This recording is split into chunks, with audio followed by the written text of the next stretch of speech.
Good Wednesday morning, and today we'll be talking with Dr. John Patrick, and he is going to talk about the most valuable piece of advice he was ever given. The best piece of advice I ever had came from Bonhoeffer.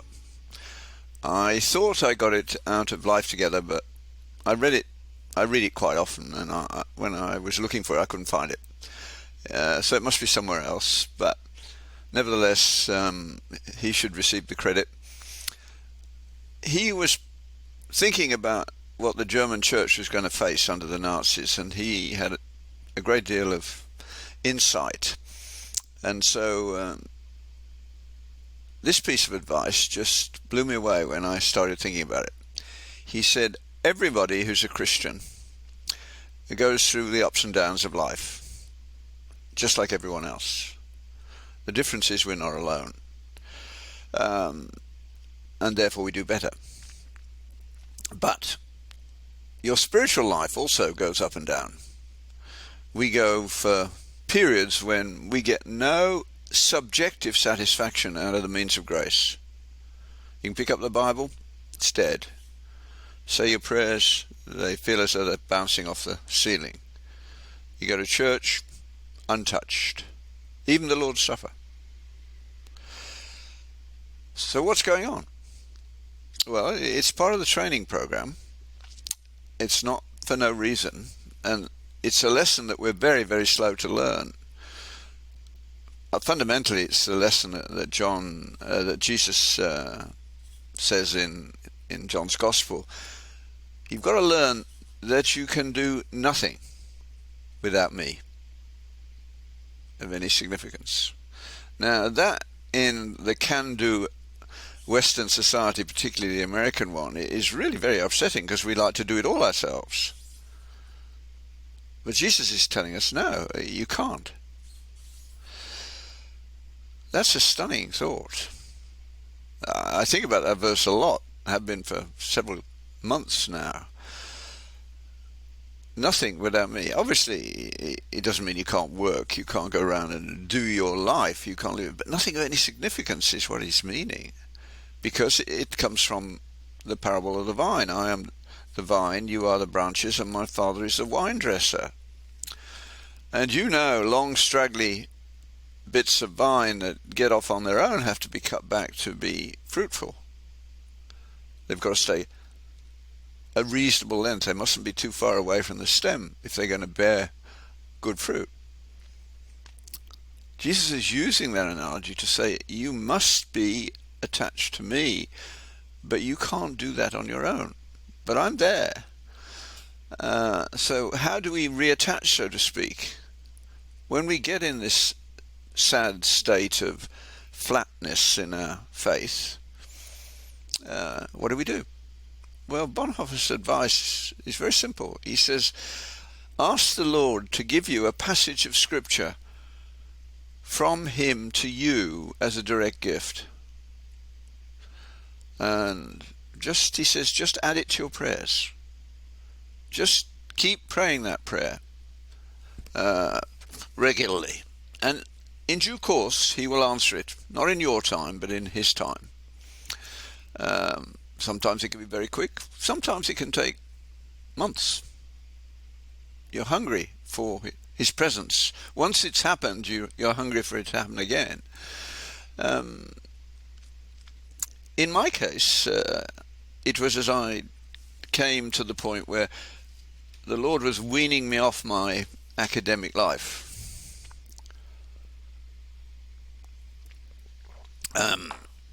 Which I loved. I mean, I was blessed in what I did. But I was making the mistake of letting it grow too big. And you can't do good science without passion. When you think you just apply the so-called scientific method, you'll get good science. No, you won't. You'll just get boring science, piled higher and deeper science, which is what a PhD is. But science that captures you and gets you out of bed in the morning, that's quite different. For me, it was one protein. I didn't even know it was a protein when I started. I wouldn't get out of bed for the protein being studied in the next lab, but I got out of bed every morning for my protein. And it gave me a very interesting life. But when I'd settled into Ottawa, and I thought, well, I got 20 years, where do I go from here? And I was thinking about cloning the protein. But then I realized how much work that would be, and I had children growing up that I hadn't been spending enough time with. And then one thing after another, I won't go through them now, hit me. I wasn't as passionate about what I was doing. I was being asked by students to do things that I had never thought that I would do. Like, I was bullied into doing a Bible study by a few students, and I said I'd do 4 weeks, and I ended up doing 10 years, and I loved it. And then I started looking at their lives and comparing them to what mine had been like at the same time, and realized the education system, this was the late 80s, was really falling apart. It was nowhere near anything that I'd had. Then I read Bloom's Closing the American Mind, an atheist philosopher, one of the best Chicago ever had, saying the same thing, only saying it more eruditely. And then I came across Bonhoeffer. I didn't enjoy church. I told the pastor at the time, look, the church is boring, I'm sorry, but I have to say that. You have a choice. I'll sit in the back row and read a book and listen to you, or I'll go to sleep. Very rude, but he introduced me some years later with that introduction when I was in his when I'd been in his congregation, and he said, I chose to have you awake and then talk to you about how you would have approached the sermon. So one thing after another was happening, and then I came across this thing in Bonhoeffer. So I started praying. And a little while later, I annoyed a bunch of students, and they demanded a apology, not in the modern sense where they'd all have hissy fits and scream and stamp their feet like 2-year-olds, but they waited till the end of the lecture, and about 20 of them came up and said, "You've no right to call us ignorant." I said, "It wasn't me, it was Alan Bloom. So I'm not apologizing, and he's not here to apologize." But his basic point, I think, although he doesn't make it in that way, is that your generation is biblically illiterate, which means that you're suffering from metaphor depletion, and we can only talk meaningfully to one another using metaphors. So, why don't we do the test? We're a quasi-experimental faculty. You all think Gandhi is a great man, and you always take his advice. He said the Sermon on the Mount was the greatest piece of writing he'd ever read. Tell me how it starts and what it says. And of course they couldn't. They couldn't even give me one beatitude. They didn't even know that it started with the beatitude. They didn't know what the beatitudes were.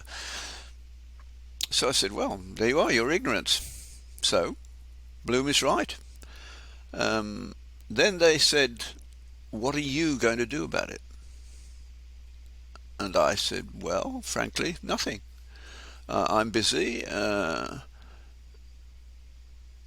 What you really need, I said, without thinking anymore, is an Agnostics Anonymous group, because you don't even know the questions, let alone the answers. So get to work. And they said, why don't you help us? And so I said, okay, so let's have an extracurricular series of discussions. Why don't we call it Agnostics Anonymous?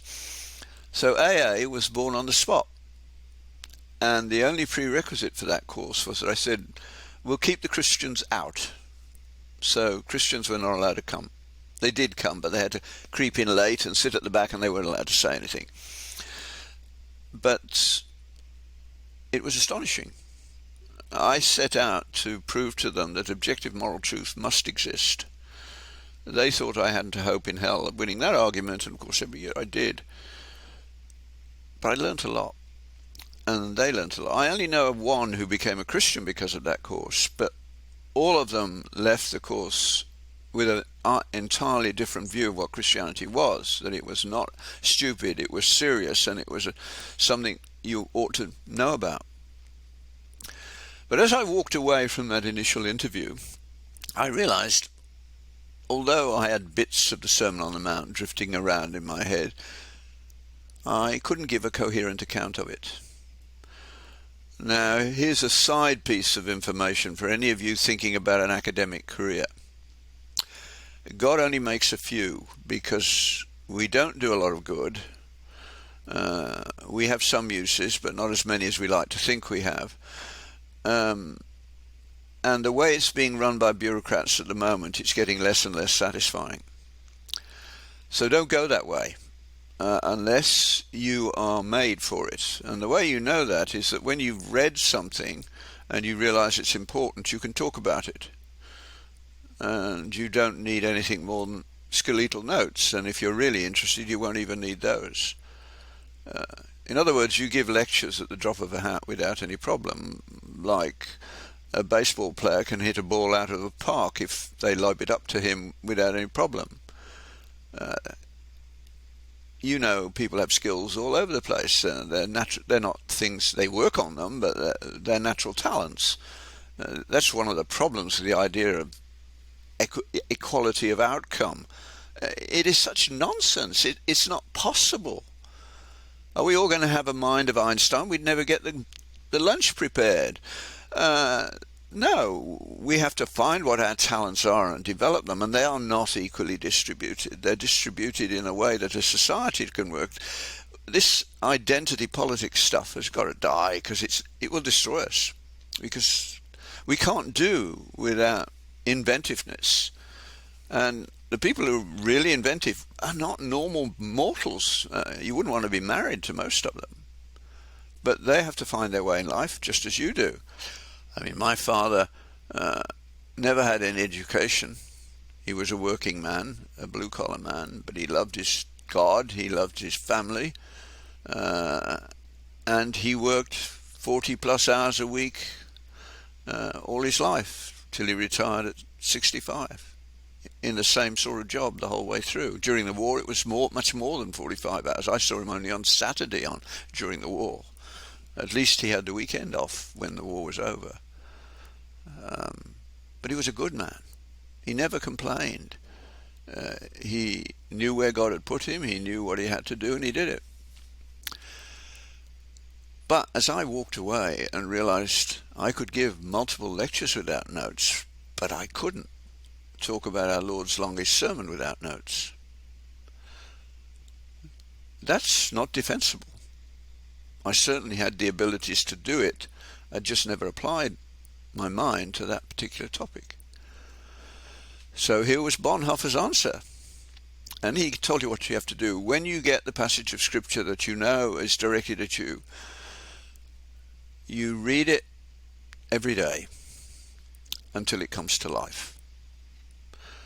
Now, in my case, it was 3 chapters, so I didn't read it all every day to begin with, but very shortly I did. And very shortly after that, I didn't need to read it, except to look up bits that I wanted to think about a bit more. And it did come to life.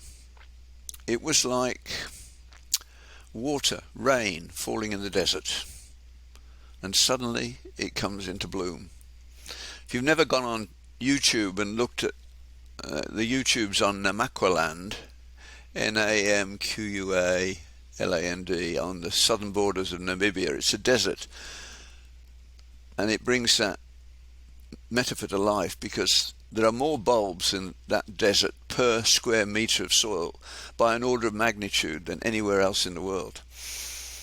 And when the rain falls, and we were fortunate to get there one time when the rain had fallen, you can't walk there without treading on flowers. And it's not just one colour, it's all the colours you can imagine. Absolutely stunning. Well, that metaphor is about right for what happened to me with the Sermon on the Mount.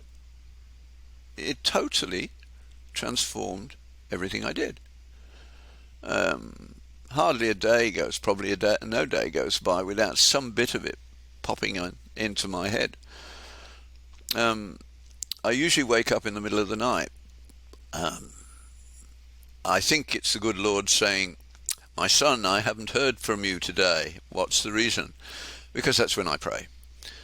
And when I've said my prayers and prayed for my family and the things that are bothering me, to go to sleep, I start reciting the Sermon on the Mount to myself. Usually I don't get past 12 verses before I'm asleep. It's a very good way of knowing that your insomnia is nowhere near what you think it is. Get something, learn something by heart. A psalm will probably be enough. And every time you wake up at night, recite it to yourself. You won't get to the end of the psalm most nights.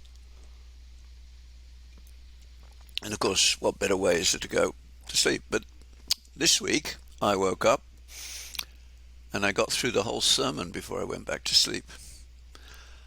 That was a kind of nudge to me, I think. So that's why I'm talking about it now. It's an interesting phenomenon when that happens. And little bits of it sort of glow. That's the only way I can describe it.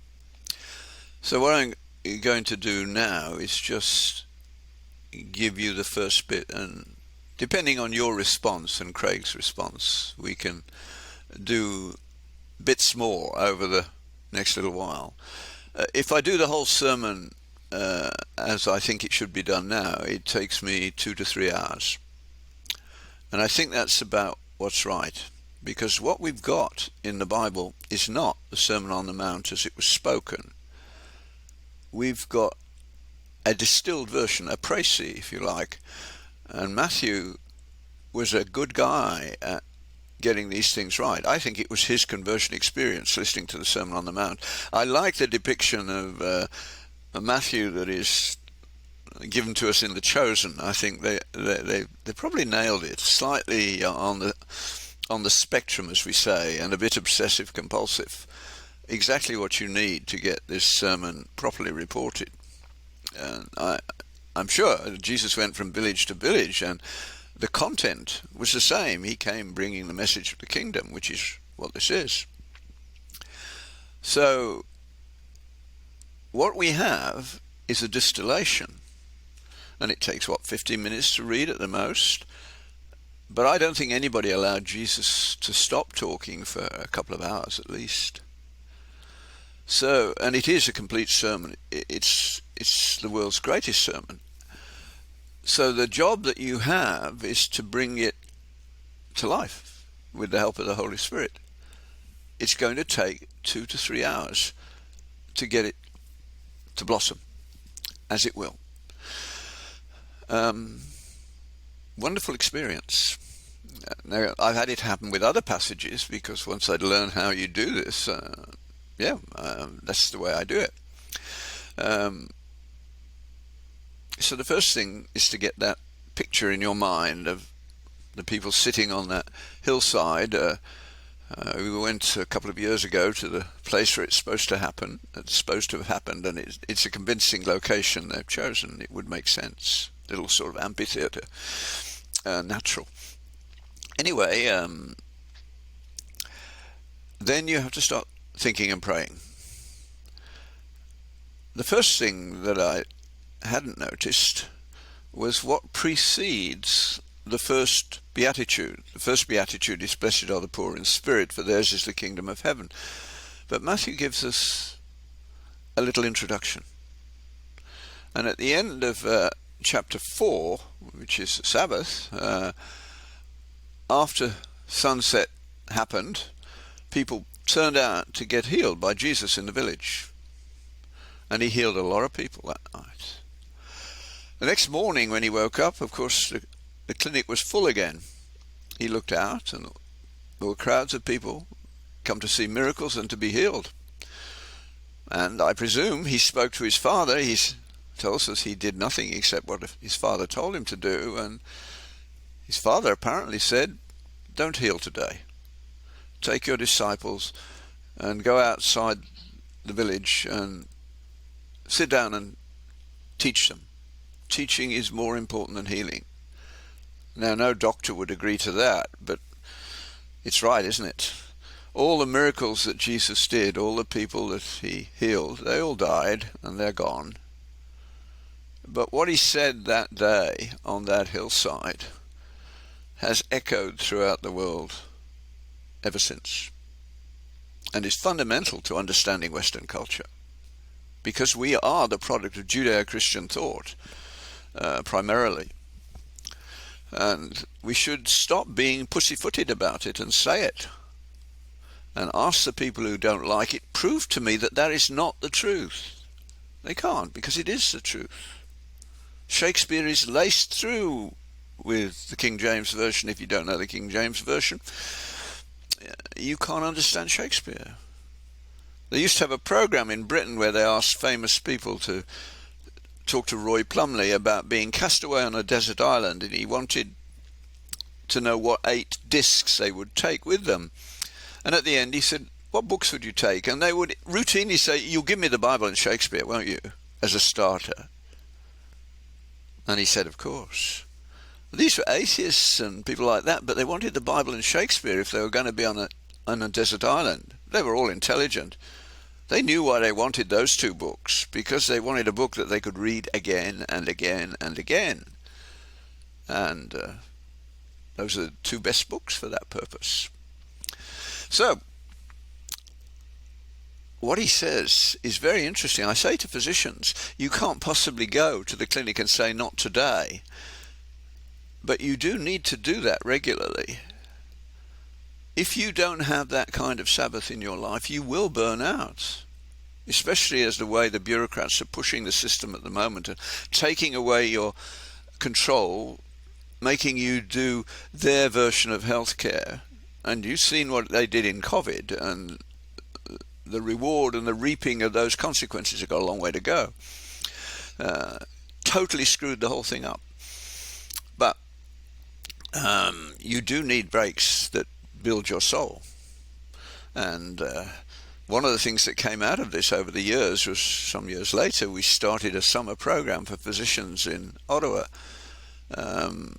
in which we take a week and we go through a period of history and look how it happened, and based in the concept that we are the product of Judeo-Christian tradition. And the course takes about 8 years. We're approaching 25 years. Quite a few guys went for 20 years without missing a summer. There's only one left now.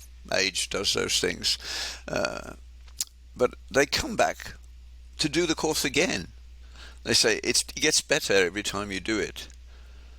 But they come most of all because here they gather in Ottawa, and they have a week, physicians, where they don't have to be looking over their shoulders to see if somebody is going to say something to somebody who's malicious and nasty. The HIPAA regulations are the most stupid piece of bureaucratic nonsense I know of, but that to go against them is a felony in the States. I don't know how many lives have been saved by going against them. Fortunately, I didn't work in that environment. You need to talk to people where you find them when they have the answers you need. If you're not allowed to do it without the patient present, you don't get the conversations you need, and without their permission. They'd all give it in retrospect, but other people will get hissy about it. So Jesus says, no, you must take time. And it's got to be serious time, not 5 minutes every now and again. So I started on my journey. And the first thing I realized is, of course, the Beatitudes are technically aphorisms. There is pithy sayings which have a lot in them. And a teacher's job is to, a good teacher, will plant pithy sayings in students' minds, which they will remember forever.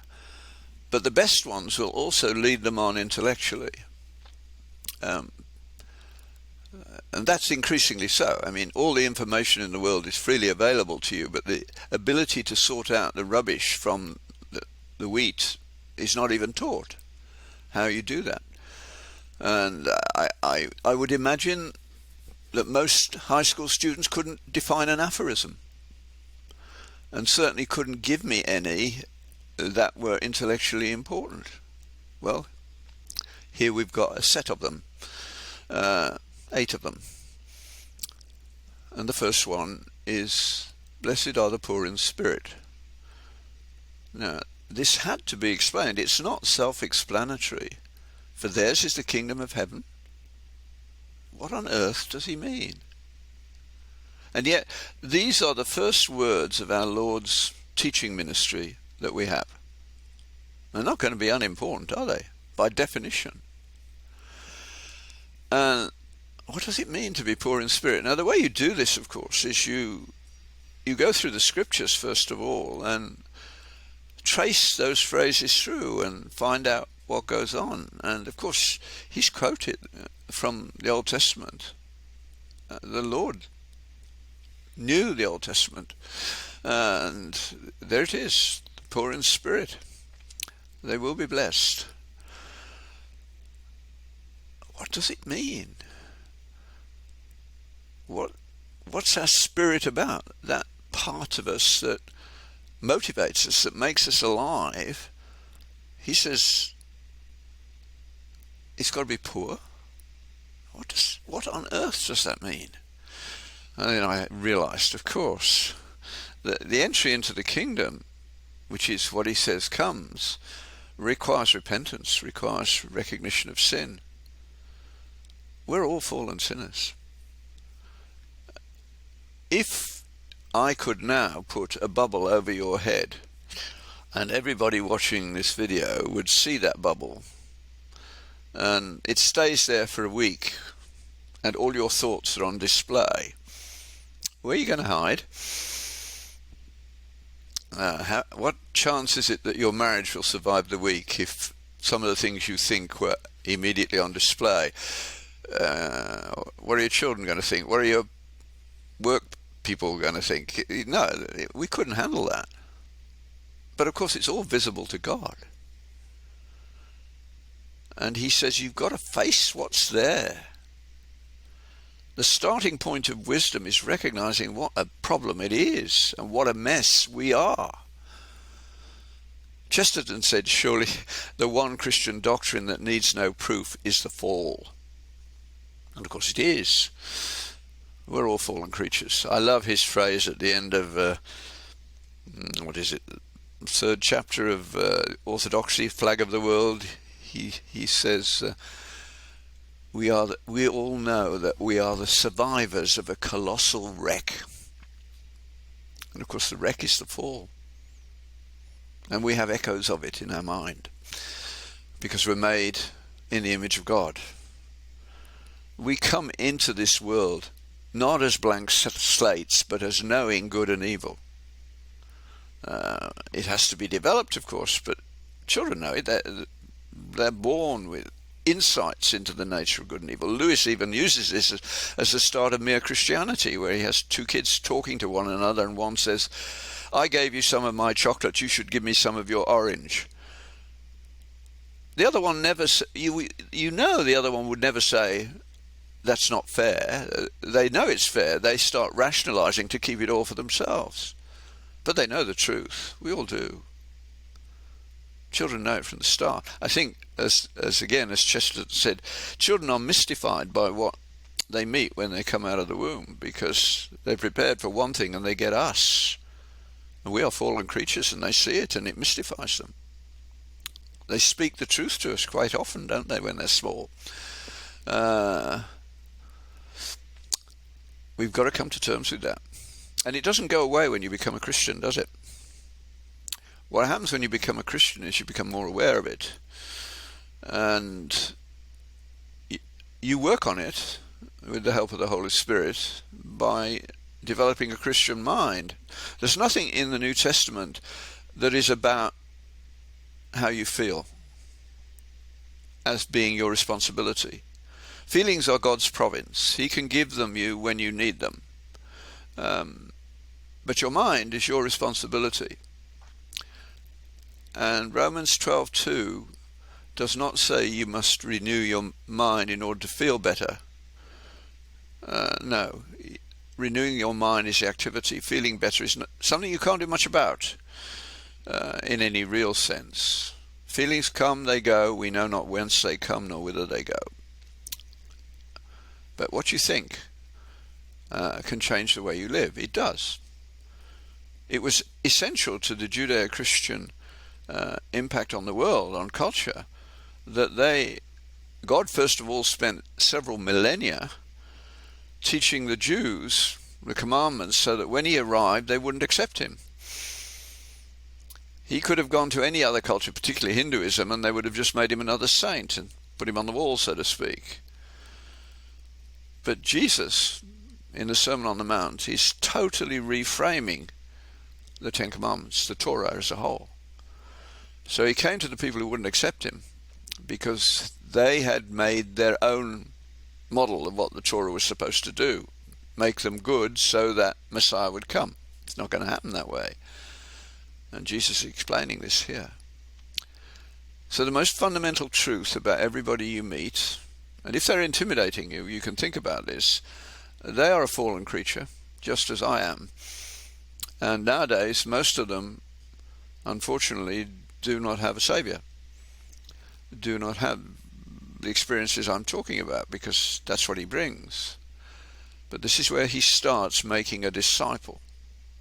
I believed the truth. I never knew a time when I didn't. It always seemed to me highly unlikely that it wasn't true. People don't go to martyrdom and take their children with them for something they know to be untrue. But in the first century, there was oral memory of Christ. So people knew people who had known Christ if they hadn't known him themselves. And in fact, I always wondered why those several hundred people came back at the resurrection. The Sermon on the Mount taught me why. That was to give a wide enough spread in the small population of the world at that time of eyewitness accounts of Jesus. So nobody really challenged eyewitnesses' accounts in the first 100 years or so afterwards, because eyewitness accounts that are as staggering as that will go down as family tradition for 3, 4, 5 generations, but they will die out. So it's all set up.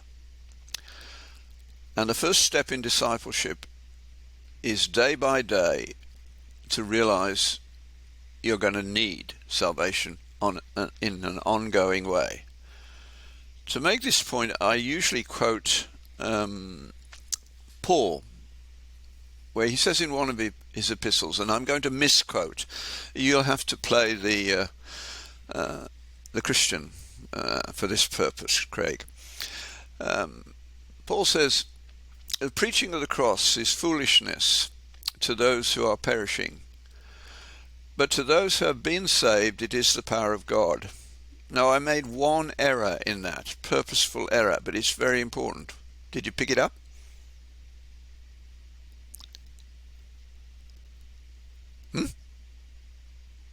You were a bit faint for me.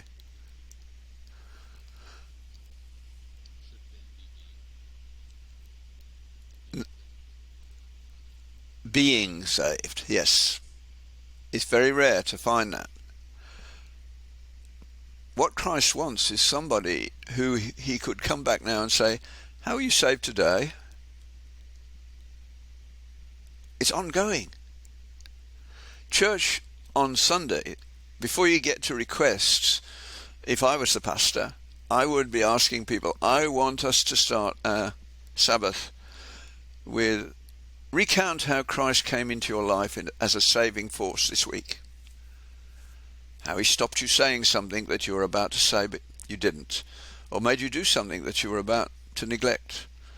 I love, we have erred and strayed from thy ways like lost sheep. We have failed to do what we ought to do, and we have done those things that we ought not to do. And we didn't in some cases. That's where we start. And a disciple is more likely to have that experience, and it starts with this one. Blessed are the poor in spirit.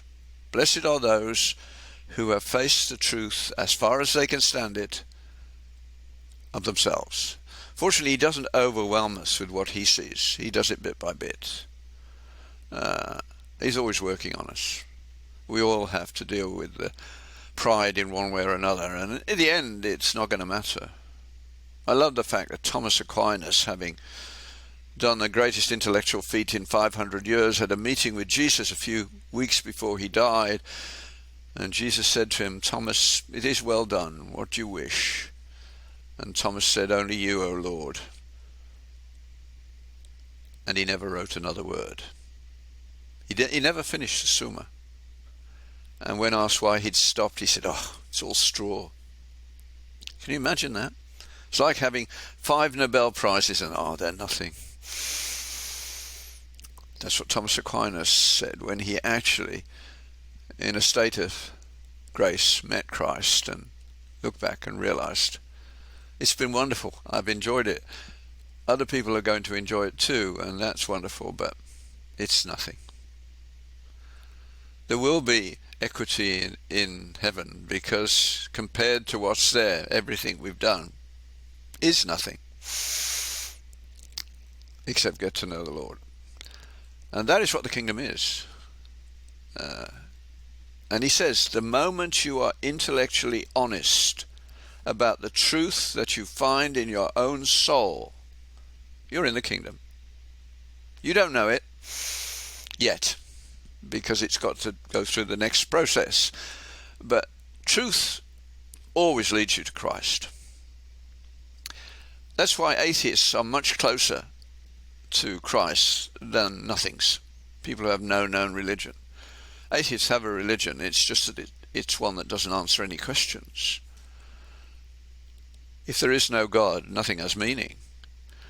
We're here, it's all a bit of a charade. You do what you like doing. If making people better, so fine. But life, meaningless, and you can't live without meaning. So if you're truthful, you will be pushed slowly. One of my best friends, John Robson, took 20 years on that process. We met at a lecture. He enjoyed it and told somebody, and we got to know one another. He was an atheist, a PhD in history, spoke several languages. I was a scientist and didn't speak any except English. But we both loved reading, and we both loved arguing, and we read and argued and changed one another's reading habits and thoughts. And over a 20-year period, he came to Christ. And he can't put his finger on it. He simply knew that he had to say, yes, the story is true, and I believe. And belief is a gift. So that's the first beatitude. I'll be interested if anybody wants more. From previous experience, the answer will be yes. I noticed, or at least somebody else drew my attention to the fact that when I was on a Q&A panel with Jordan Peterson shortly before he became famous at a little conference in Quebec, I thought the question period went for half an hour, but it went for over an hour. And at one point, Jordan Peterson was sitting next to me, and I introduced him to the Sermon on the Mount in that way. And it was interesting, the discussion that went on alongside for a few minutes after that was about, where did that come from? Who is this guy? Well, of course, this guy was unknown. Jordan Peterson, by the time that was brought to my attention, was world famous, because it happened in a few weeks after that. But that's probably enough for today, isn't it? Thank you, John, and thank you all for listening today. If you guys enjoyed this, if you're listening on YouTube, feel free to leave a comment or subscribe. If you're listening on the podcast, feel free to like, share, and leave a review. We appreciate you, and we'll see you next time.